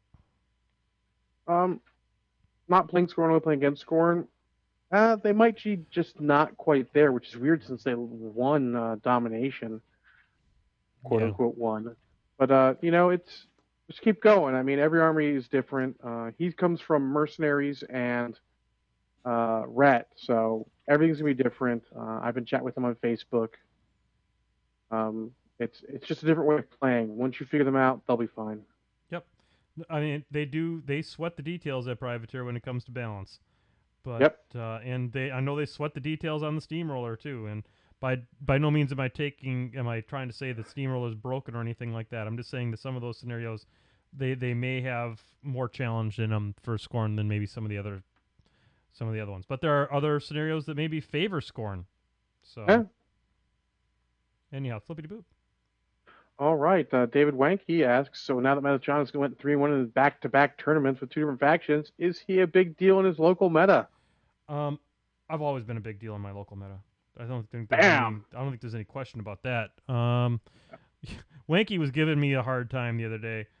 He was mentioning about, he was bringing up the fact that I've only beat him once, and then I had to remind him exactly how many times was that with factions that weren't Protectorate of Menoth. And he's never beaten me with Protectorate of Menoth when I've been playing Protectorate of Menoth. So he was cleaning my clock when I was playing the Cricks in the Journeyman League, and I have no idea what I'm doing with Cricks. And as easy button as Cricks might be, oh yes, I said it, it's not my home faction. And then I played him with Protectorate, and he suffered a loss in a tournament because of me. Huh. How about that? Damn. How about that there, Mr. Wanky Kong? Boom. Flippity bloop. All right, keep going for the silly. What Steam game did you plunder this summer sale? I will go first on this one, and I downloaded War Machine Tactics. I spend no time on Steam. Steam, that's for video games, right? Yeah, buddy. So we know where you're lining on that one. That's my answer. Yeah, I didn't. I looked at it very briefly today because I was downloading the Steam War Machine Tactics onto my son's Mac, which is better than mine, and I'm going to download the streaming software onto his machine so that I can stream some of the beta, so that Brushheads can watch that. And yeah, it was kind of sweet. The one of the media people for White Moon Dreams I got in contact with because of Steam Powered TV, friend of the show, Steam Powered TV. And I'm going to do some streaming, and because of our status of being part of the video gaming media. Did you realize we were part of the well, I should say the War Machine media? Awesome. Yeah, so a media badge. Yeah, exactly. I'm going to demand media badges at all my cons now. So I'm going to make fake ones up. Looks like a lot of guys are saying Shadowrun or Shadowrun Returns in the chat room. I obviously don't really play video games. I've heard good things about the Shadowrun video game, so that I can see where that would be a legitimate one to maybe give a shot to. So and Tim Rich, that answers your question too. Obviously, he just downloaded War Machine Tactics, and I don't play video games much anymore, so no, we haven't played War Machine Tactics yet. Nope, I'm going to be playing it on a Mac, and I was warned by my friend at White Moon that is not as far along as the PC version, so I'm expecting to have suboptimal performance and some frame rate issues. But we'll give it a Fair shot. I'm going to be playing it on a desktop, and their desktops have better stats than their laptops do, as tends to be the case sometimes. And I'll certainly let the Brushheads know. And like I said, I am committed to doing some streaming on that, maybe during the week. So we'll see how my schedule works out. I've got the kids this week, so we'll see how that works out. So Flippity Bloop. How many more do we have to go, John, or do we want to cut it and save them? I think we'll cut it at 9, and we'll just go a little longer. Okay. There's a bunch of ones we don't really need to answer that are people just putting whatever's on their mind. Okay. I'll address a couple of them quickly. His Facebook name is Greg Zealot. It's actually Greg Appel. He's my cousin. Yes, way to combat a cough and sinus issues. Go to the freaking doctor, Greg. Jesus. I can be harsh. He's my cousin. There you go. Go to the doctor. I will always come out in support of going to the doctor when it's necessary. It's funny how funny it is for me to say go to the doctor, because I never go to the doctor. But I suck it up and don't whine about it. And Scott Hebel II asks, does War Room have issues with theme forces? He says when he chooses one, it automatically restricts unit selection to Tier 1. Well, that's a tech support question, and in my limited tech support experience, I used mine on my iPod, and it worked fine, so maybe contact them, see if there's a problem. Yeah, I've never had a problem. I don't know what version you're running. It could be on some tablet or something that is maybe Android, or maybe you're doing it on a Kindle Fire. I'm not sure if they even support that version anymore. But I have not had any problems with, since they implemented theme forces. It's been pretty much magic. It just works. What you do have to do though, Scott, is you have to make sure that you're selecting in the theme force itself which theme force you want to, which tier you want to. So if you anticipate you want to go all the way to Tier 4, then you have to select Tier 4 when you're selecting the theme force. So make sure you're doing that. And if you're doing that and it's still giving you problems, then yes, do a trouble ticket to Tinkerhouse and see what they can do for you. But I bet you that clears it up for you. Flippity bloop. All right. Another quick one. Joseph Merrick asks, he says, Primecast had Boomhauer's Rage Howl Fell Call on it. Are you ready for a Fell Call app? Yes, I am. A Fell Call app? Yeah, just take that clip, put it on a little soundboard. Boom. I'm in. I haven't even listened to the latest Primecast yet. Yeah, it just came out. I didn't get a chance to. Friday was, we had a meeting Friday, so not a lot of listen time. Okay. So is it a good one? Next. I said I haven't listened to it yet. Okay. Yeah. There you go. See you tomorrow. Cool. All right. We get one done in there. Let's see. Nevendar asks a whole bunch. We'll try and get them later. Byron has one I actually want to have time to talk about. Here goes a quick one. Declan Lowry asks, my partner can't stand my gaming, so I converted the shutout back so I can get more games in. What else can I do to push her buttons? He did what? He converted his shutout back for gaming so he could push her buttons. And my answer is no, don't. Just don't. No. That way there'd be monsters. It's not worth it. Yes, it ends in fire and divorce and money the wrong way. As a divorce veteran, while I support divorce in its many forms when applied in the proper circumstances, it is still expensive. But do you know why divorces cost so much, John Spencer? Because they're worth it? Totally worth it. Absolutely, totally worth it. I don't agree. I'm happily married. Oh, well, yeah. I mean, in your case. But in my 2 cases, not so much. Anyway, so there you go. Is that the last Flippity Bloop? No, we've got 4 more, but I'm going to save them for the next time we're together. A couple of them I want more time to deal with. A couple of them just came in literally while we were doing the podcast. And Nevendar, you asked a whole bunch of questions, so we'll actually save those for when we got time to answer them, as a epic veteran brushhead galore deserves. Absolutely. We can't short shrift our good man Nevendar, so we will give him all. Maybe we should have a special Nevendar segment on the podcast when we're back together. I think that would be a good thing. We'll take that first segment and we'll turn it into deep thoughts about Nevendar. I think that'd be awesome. Well, we can give it a shot. All right. Honestly, we'll probably have a lot to talk about there unless we get some. I might get some extra content up to, because I'll have the ATC to talk about. Oh God, yeah. Yeah. Yep. That's 2 tournaments. Or one really long one. There you go. So we'll have that. Well, it's going to be an action-packed, exciting episode. Let's talk. Yeah. Let's. I've got to put this troll down here so I can get some rum. I honestly have to do that. So, but I need to finish this one. You ever get that way when you're painting something? It's like I gotta finish this last little bit over here before I can put it down. Yeah, it happens a lot, and mostly on role playing days where I don't stop in plenty advance of the role playing session. And I'm like, no, go meet me in the role playing room. We just finish up what I'm doing here. See you in a half hour. Yep. Yeah. Cool. Yeah. Anyway, so there I Okay. put it down. So now I'm gonna get some rum. I should drink this Roaring Dan stuff to get it drunk. My God. Oh, it's Yeah. so bad. No, I'm gonna drink the Kraken. There we go. God bless Great Lakes Distillery. I mean, they make a beautiful product, but I don't think it's for me. Well, some things aren't. I'm gonna not have any more rum or anything because let's just say right now I shouldn't drive. Okay. So luckily I'm at home. Fair enough. Fair enough. Well, we don't. Hey, if I could talk, we support starting out. only the most responsible ways of drinking. So, on behalf of my inebriated co-host and myself, hey Ron. Ron. So we have a few things to talk about as far as media is concerned. Indeed, I have a single movie. And then I have a couple of things to talk about. So let's talk about your single movie first.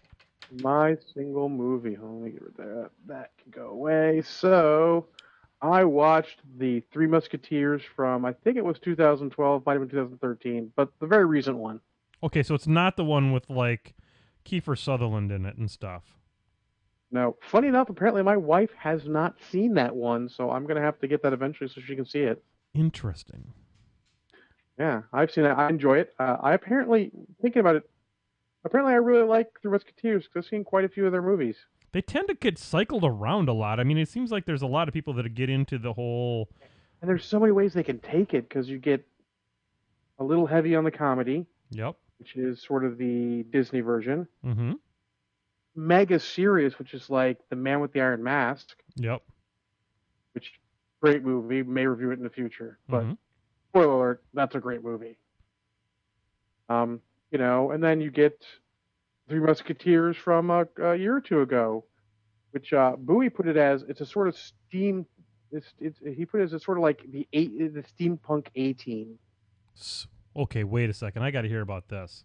Oh, yeah. That was his description. And when he said it, I'm like, yeah, that's it. Because it is sort of like a steampunk Three Musketeers. It's got, let's see who's in it. It's got Mila Jovovich because her husband's directing it. Okay. Got my attention. It's got Orlando Bloom. So Legolas is playing the Duke of Buckingham. Does he ride a shield down any stairs at any point? No, but he overacts like a mug, and it's awesome. He's like, oh, is this the kind of movie we're making? I'm in. It's awesome. And then we've got some guy I don't know playing, oh crap, names, whatever. One of the Musketeers. Okay. And we'll say Porthos because who's going to tell us? Porthos is Ray Stevenson. Okay. And it's awesome. Nice. He's great. I love him. He's becoming that guy actor. Cool. He's sort of like, God, why is his name? I was trying to think of his name earlier today, and I can't remember it. The guy from Beauty and the Beast and all, I should remember his name. No, I can't help you. Oh, give me a second here. I'll just find out his name. Oh, by the way, really how's your wife? Your wife going by in the background reminded me of Crash the Bird. How's Crash the Bird doing? Crash is quiet, but she's doing well. Ron Perlman. That's it. Yeah, love that guy. He's like the Ron Perlman. He just shows up everywhere and he just plays the heck out of whatever he's playing. He plays a great Porthos, and then Bard the Bowman is playing Aramis, the religious one. Okay. So the cast is great. Yep. I mean, they did a lot of good things. I like how when D'Artagnan shows up, the first time they're doing, I mean, the fight scenes are legit. Just way fun, way cool sword fighting. Lots of fun. Love every actor in this, like I said. There's a couple cool, realistic points where the young king sort of bonds instantly with D'Artagnan because he's the same age. Sure. They look Sure. the same age. Yep. And D'Artagnan is played by Percy Jackson from the Percy Jackson movies. Okay. It's all good, and it really is. I mean, it's a hoot. That sounds fun. It doesn't take itself too seriously, and I love movies that don't take itself too seriously. I'm upset that it didn't do well in the theater, so we won't get the sequel because it sort of ends on the potential for a sequel. But I'm going to give it. I was on the fence, but I'm going to give it one shot of Kraken, assuming you like that kind of movie. Nice. If you like it doesn't take itself too seriously, fun action. It does suffer from the same problem that I forgot to call out last time for the A-Team also. For Christ's sakes, movie people, learn how to control the volume. You don't need action to be 4 million decibels and then the speaking scenes to be 4 decibels. Fair enough. Get the happy middle ground. But like it, one shot of Kraken. If you don't like the kind of movie, you're probably going to want 2 or 3. But it's my particular brand of movie. It's a great time. Wife watched it with me. She loved it too. Very, very cool. At this point in time, what I'm trying to do here is I am trying to, let me see here, configure to an application window. I'm trying to bring up a picture. This isn't necessarily media, but it is about, let's see if I can bring up Google Chrome. Okay. Trying to, there we go. Now I'm going to resize. That's good enough. I'm going to bring something up here on the cam real quick. I had put up some pictures on the Painting with Menoth John Facebook site of my of a picture of my storm wall, and the reason I put up a picture of my storm wall was mostly because I wanted to show off a picture I took with my new camera rig, and so what I just put up is a picture of my new light box, and this is what you see here is my galleon in there, and as you can see, it's basically. It's not much more than a heavy nylon that's white, and then there's some Velcro on it, and you can Velcro a fabric that you can then curve. Mm-hmm. And it comes with a couple of small lights that are kind of crappy. And then Belinda Librarian gave me another lamp that I can use to shine in. I'm not sure if I'm in love with the color of the temperature of the light that it's using. It's allegedly a natural light. Color, and so it's a little bit. It pulls a little blue though for my tastes. Let's say it looks a little blue. Yeah, I'm not sure if I'm in love with that, but it was an experiment, and I took some really pretty good pictures of the storm wall with it. And I would encourage you, if you're listening to this, to like the Painting with Menoth John Facebook site and take a little look at that. But that is the rig. It was $30, and it came with a small tripod. It came with the light box and both lights, as well as the white background, a red, a black, and a green, and or blue. One of those two. It came with a bunch of backgrounds, like 5 different backgrounds. Yeah. And so I'm pretty happy with it. And when I take pictures from the painting, I'll be using this for taking those pictures. So hopefully it'll turn out good. Cool. Is it easy to set up? Very easy to set up. A little confusing at first to say, okay, which one is the back and where are the sides and how does the top go on, all this kind of stuff. But I was able to figure it out, and it takes about 5 minutes to set up and about 5 minutes to tear down. And it works pretty good. I would love to do something different with those lamps, but I need to find lamps that are of the correct kind of color warmth to get the light warmth to kind of make it look right. I just don't think that other lamp is going to work for it. So I might have to look into that eventually. But yeah, I think I put a link to it on the Painting with Menoth John Facebook site, so that's out there for people to take a look at. So, yeah. Other things going on as far as media is concerned. I did watch a movie, John, that I think most brushheads are going to think is a little out of the norm for us. Before I see this, I want to take note. Before I start this review, I want to take note of how many viewers we have. Well, speaking of viewers, I was going to bring this up in a minute. We're currently at 19. We actually topped out at our new highest for one where we don't have Will Pagani on. 32 at one point, John. Nice. 32. That's fantastic. And we've also gotten 30 likes this week for our page. Yeah, 30. 30, huh? I invited my entire friend amazing. list. I invited my entire friend list. Went right through it, and I said, everybody, like my page. So we're Yeah. up. We increased 30 people there. John, I would encourage you to do the same. So if you can, and tell your friends about the show. We'd love to have them on here and watching the show. So, anyway, so in case there's any new people watching, hey Ron. Ron. That was kind of a stealth one. Nobody saw that one coming. But Belinda Librarian had me watch a show called, and I'm going to have to be very careful how I pronounce this, Bride, as in getting married, Bride and Prejudice. This is a Bollywood movie. Oh my God! Really? Yep. And Belinda's been to India, and so she has a lot of affection for the Indian culture, and she wanted me to experience some of that culture.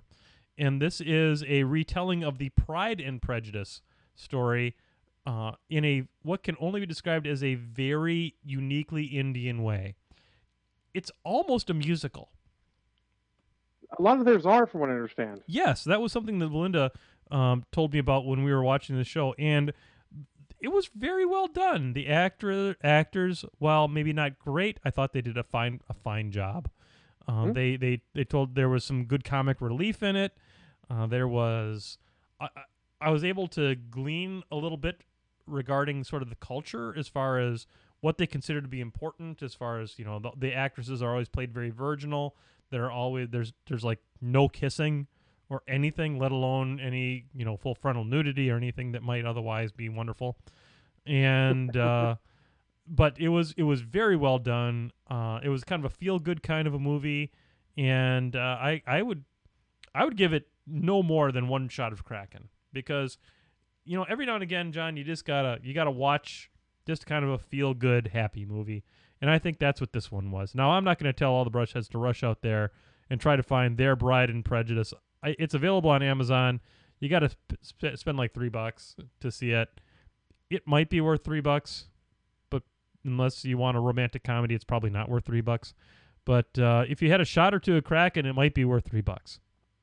I think if I suggest that to my wife, she would kick me in the ding ding. Well, that's fine. The world. What makes the world fabulous is that there's different things for different people, and this one is certainly different. And I thought it was God. The one character they had in here was like an Indian version of Borat. It was very funny. He was obnoxious as all get out. So I really enjoyed that part of the show. But so that's Bride and Prejudice. Put the name in the chat room for everyone to take a look at. Your two shots of Kraken. Now it's up to 2. It started off at 1. It's up to 2 after I talk about it some more. But I had a fun time with it, and it's always lovely to watch a movie with the fantastic Belinda Librarian. So Awesome. Anyway, so the last thing I have to talk about is a little bit of a family tradition. We have when I go up north to my brother's place up in northern Wisconsin, we play a lot of not video games, but board games. And I am generally the entertainment director for the board games. So I kind of sent some tendrils out this week, I should say, and asked kind of some suggestions. And I think, John, I've narrowed down what I think my selections for board games are going to be. Awesome. Let's hear them. Yep. Well, in the past, these folks had fallen in love with Zombicide. Oh, and that's cool. they've loved everything I've brought up to them. So they went out and they bought Zombicide. They love playing Seven Wonders. So they've got good taste in board games. So I think the lineup this year is going to be Rivet Wars. Oh. And now it's only a 2-player game, but I'm gonna say they're good. My nephew was stationed in Iraq for a while, and he was guarding convoys going up between Baghdad and some other places and things like that. So he'll probably get off on the whole. He's very strategic and that kind of stuff, so he'll get off on that kind of stuff. I'm also going to bring Zombies Keep Out, which while my family is probably not. I mean, they like the competitive games. They also like the cooperatives. So I'm going to bring that one along.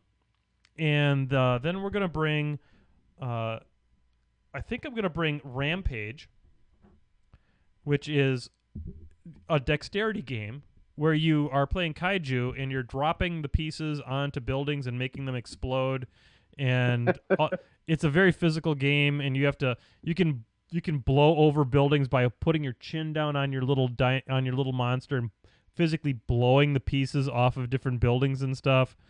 It plays pretty quick. It's really cool to look at. So I'm going to bring Rampage, and then I think that I will probably bring Star Trek Catan. Cool. Which is a strictly better version of Catan. I suggest looking into a game called Timeline. I've heard of Timeline. It's a very good short game, isn't it? It's a good short game. The older people feel like they're have an advantage in it because it involves stuff that's been invented and found. So, it's not necessarily the kid's going to win it all. And I enjoyed it. It's in my locker at the store. I had heard that Bang was a good suggestion too, and I've played Bang as an app. I haven't played Bang. One of the guys had it, but it was something they played every time I didn't show up to the D&D session. Okay, that's great. That worked out pretty well for you. Yeah. But I also suggest Pooh or Kittens in a Blender, depending on, of course, the proclivities of your family. I've played cards with these guys. Or you can go with Nuts if they're not into the Pooh, monkey slinging Pooh game, or the Kittens in a Blender. Which, if you think about it, it's horrific, but my family is plenty good with Kittens in a Blender or Pooh. So I'm not sure which one's the best, but they're all pretty fun. They're all cheap. So be one of those. I need to fill out the credit card at the one store, so I'll buy this. Nice. I want to welcome before we sign out here tonight, John. I want to welcome Grey Templar, Tin Can Sniper. For some reason, was not following us before tonight. Banyan was also not following us before tonight. You mean Banyan? Banyan, whatever. Brad, he's local. You know what, Banyan? You deserve to have your name mispronounced for not following us until just now. And Banyan? Quack. Yep, and then Big Quack. Weasel. I love that I like name. that name. Yeah, and then also we brought on Zosha Starscream, who I think from Warmer Stream. Yep. So I think she's kind of hilarious. So she is. I love her banter on Warmer Stream. It's legit. We may have to have Zosha on as a guest actually. So that'd be cool. I'll bring her. I'll be into negotiations because what I'd like to do is I'd like to steal as much as I can from Trevi. Everyone. Yeah, well, mostly from Trevi. So well, he's great. We should steal from him. Well, absolutely. Anyone that puts himself as the great, he's all bets are off. So. And I've got two more things to go through here. Yep, go ahead. Hey, Relic Nights. You guys are going to hear some Relic Nights after the ATC because I got my stuff. Oh, snap. I'm getting more stuff from a buddy. I'm going to trade him some 40K stuff I'm not using because he doesn't really get to play much of anything, and I think he wants to limit it to games he's actually going to care about. And I'm probably giving him like 3 times the amount of money he put into one of his faction starters in trade. So he's getting a good deal, and I'll get an extra one. We're going to try and make this a big deal in our store. I love I love the way it's just different than other games. The no dice. You feeling like you can't roll dice? Looking at you, the Jason, who can't roll dice. No dice involved. Just play cards. It's not even like number cards. It's you make attacks, they make defenses, see what happens. It's cool. I look forward to hearing some battle reports on that. I'm really looking forward to hearing about it. I got out of that Kickstarter back before it launched, so I'm looking at you, looking at Happy Panda. Great. I just put Agrix Earthshade in my shot glass. That's fantastic. Tasty. Yeah. Adds flavor. Yeah, that's great. So I look forward to hearing some bat reps from you guys. I know you guys are all in on the Relic Nights. So yeah. Yeah, I saw it. I loved the actually Lost Hemisphere. I think turned me on to it because they were talking about other games for one podcast.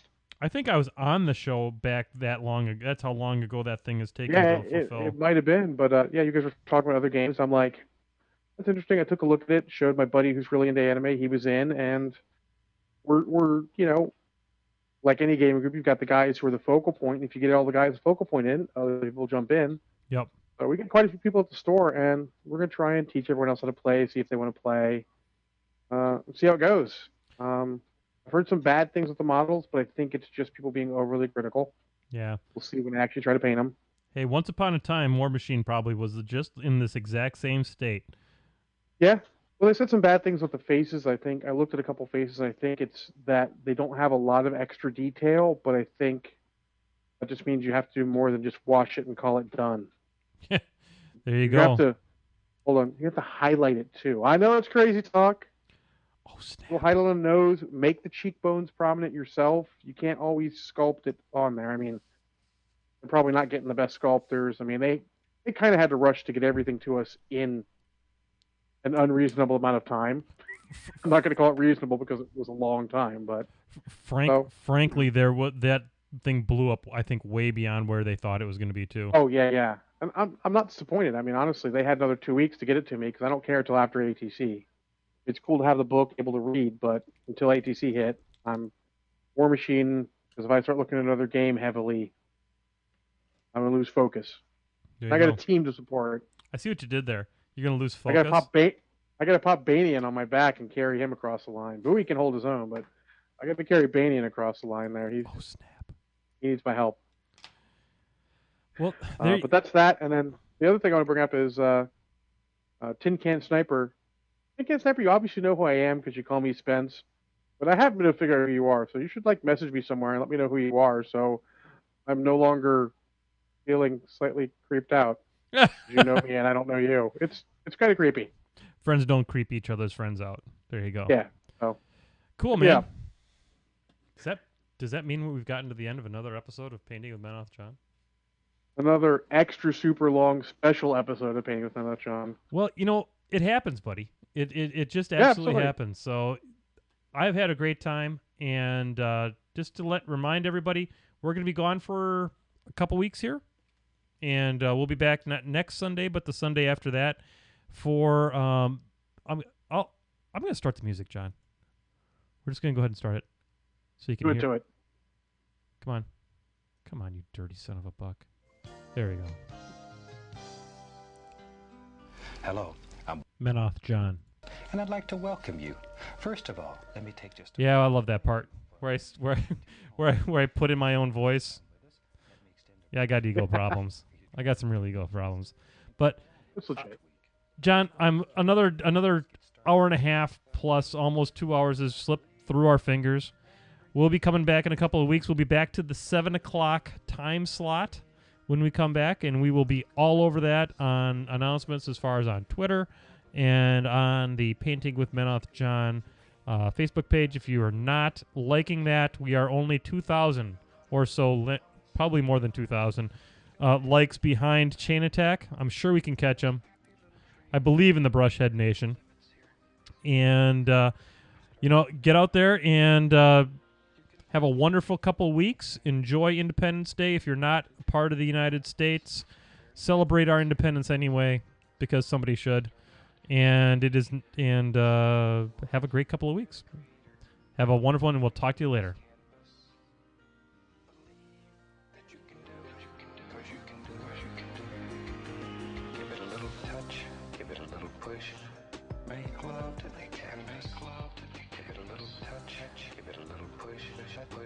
Caress it. Very gentle, very gentle, very grab it, lift it, fluff it. You can go on and on.